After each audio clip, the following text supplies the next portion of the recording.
আপুনি অৰুণোদয় আঁচনি এতিয়ালৈকে পোৱা নাই নেকি? যদি আপোনালোকে অৰুণোদয় আঁচনি এতিয়ালৈকে আবেদন কৰিব পৰা নাই তেনেহ'লে আপোনালোকৰ কাৰণে আহিছে ভাল খবৰ। আপোনালোকে কিন্তু শীঘ্ৰেই আপোনালোকে অৰুণোদয় 3.0 যিটো আঁচনি আছে এই আঁচনিখন আবেদন কৰিব পাৰিব।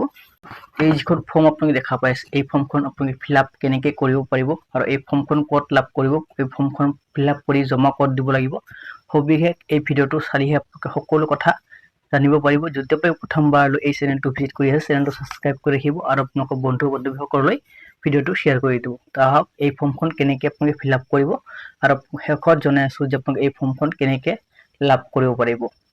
এই যিখন ফৰ্ম আপোনালোকে দেখা পাই আছে Orunodoi 3.0 final department application form Orunodoi 3.0 are you existing beneficiary under Orunodoi scheme. আগতে অৰুণোদয় আঁচনি যদি লাভ কৰিছিল তেনেহ'লে ইয়াৰ লগত যিখন বক্স আছে এই বক্সখন টিক মাৰ্ক কৰিব আৰু যদি আপোনালোকে এইবাৰে এপ্লাই কৰি আছে তেনেহ'লে নোৰ লগত যিখন বক্স আছে এই বক্সত টিক মাৰ্ক কৰিব। আপোনালোকৰ পাছপোৰ্ট চাইজ ফটো এক কপি দিব, ফটোৰ ওপৰত ছিগনেচাৰ কৰি দিব। আপোনালোকৰ নিজৰ নামত ৰেচন কাৰ্ড থাকিবলৈ ৰেচন কাৰ্ডৰ নম্বৰটো ইয়াতে দিব, আপোনালোকৰ ডিষ্ট্ৰিক্ট ইয়াতে দিব, আপোনালোকৰ লোকসভাৰ নামটো ইয়াতে ধুনীয়াকৈ লিখি দিব, এপ্লিকেশ্যনৰ ফাৰ্ষ্ট নেম ইয়াতে দিব, মিডল নেম থাকিলে দিব নাথাকিলে নিদিলেও হ'ব, লাষ্ট নেমটো আপোনালোকে ইয়াতে দি দিব। আপোনালোকে ইয়াতে care of develop daughter of, তো আপোনালোকে যিজন ব্যক্তি এপ্লাই কৰি আছে সেই ব্যক্তিৰ ওপৰত ডিপেণ্ড কৰি আপোনালোকৰ গাৰ্জেণ্টৰ নাম ইয়াতে ধুনীয়াকৈ লিখি দিব। আপোনালোকৰ জেণ্ডাৰটো ইয়াতে টিক মাৰ্ক কৰিব, আপোনালোকৰ ডেট অফ বাৰ্থটো ধুনীয়াকৈ লিখি দিব। দ্বিতীয়তে আছে আপোনালোকৰ এড্ৰেছখিনি, তো ইয়াতে আপোনালোকৰ ফাৰ্ষ্ট যিটো আছে ইয়াতে আপোনালোকৰ ব্লক দিব, আপোনালোকৰ গাঁওখনৰ যিখন গাঁও পঞ্চায়ত আছে এই গাঁও পঞ্চায়ত নেম ইয়াতে ধুনীয়াকৈ লিখি দিব, আপোনালোকৰ গাঁওখনৰ নাম ইয়াতে ধুনীয়াকৈ লিখি দিব, লোকেলিটি এণ্ড লেণ্ডমাৰ্ক এইখনত নাম লিখি দিব। তাৰপাছত আপোনালোকে এক্টিভ থকা মোবাইল নম্বৰটো ইয়াতে ধুনীয়াকৈ লিখি দিব, আপোনালোকৰ এৰিয়া পিনক'ডটো ইয়াতে ধুনীয়াকৈ লিখি দিব, আপোনালোকৰ ঘৰ নম্বৰটো ইয়াতে ধুনীয়াকৈ লিখি দিব। তাৰপাছত আপোনালোকে ইয়াতে পুলিচ ষ্টেশ্যনটো আছে পুলিচ ষ্টেশ্যনটো আপোনালোকে দিব। নেক্সট পেজ আপোনালোকক দেখুৱাই দি আছোঁ কেনেকৈ। নেক্সট পেজটো আপোনালোকে এনেকৈ পাই যাব।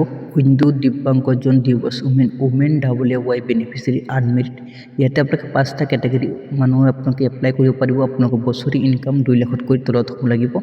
বেংক একাউণ্ট নম্বৰ দিব, bank name, bank branch name দিব, IFSC কোডটো ইয়াতে আপুনি ধুনীয়াকৈ লিখি দিব আৰু আপোনালোকৰ যিটো একাউণ্টৰ পাছবুক আছে এই পাছবুকৰ ফ্ৰণ্ট ছাইডটো জেৰেক্স কৰি কিনে এই ফৰ্মখনৰ লগত গাঁঠি দিব লাগিব। তাৰপাছত আপোনালোকে ইয়াতে আপোনালোকৰ এই যিটো আছে বেংক পাছবুক এই ইয়েছৰ লগত আপোনালোকে টিক মাৰ্ক কৰিব।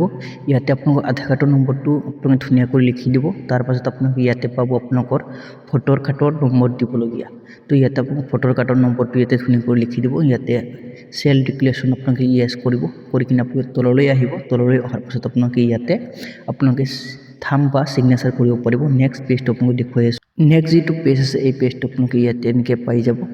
অৰুণোদয় চেল্ফ ডিক্লেৰেশ্যন ফৰ্ম হয়।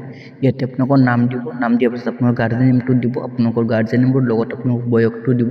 ইয়াতে আপোনালোকৰ গাঁওখনৰ নাম ইয়াতে এড্ৰেছখিনি ধুনীয়াকৈ লিখি দিব, ৰেচন কাৰ্ডৰ নম্বৰটো ইয়াতে আপোনালোকে দিব। দিয়াৰ পাছত আপোনালোকে ইয়াতে তললৈ আহিব, এনেকৈ আপোনালোকে তললৈ আহিব। তললৈ অহাৰ পাছত আপোনালোকে ইয়াতে আপোনালোকে 4টা অপশ্যন পাব। 4টা অপশ্যনত আপোনালোকে কি লিখিব, ইয়াতে আপোনালোকৰ beneficiary name, beneficiary signature, beneficiary কোনটো ডেট এই ফৰ্মখন জমা দিব এই ডেটটো লিখিব আৰু আপোনালোকৰ গাঁওখনৰ নাম লিখি দিব। অৰুণোদয় আঁচনিৰ ফৰ্ম ফিল আপ কৰা হৈ যাব। অৰুণোদয় আঁচনিৰ ফৰ্ম ফিল আপ কৰিলে 31 টকা লাভ কৰিব পাৰিব।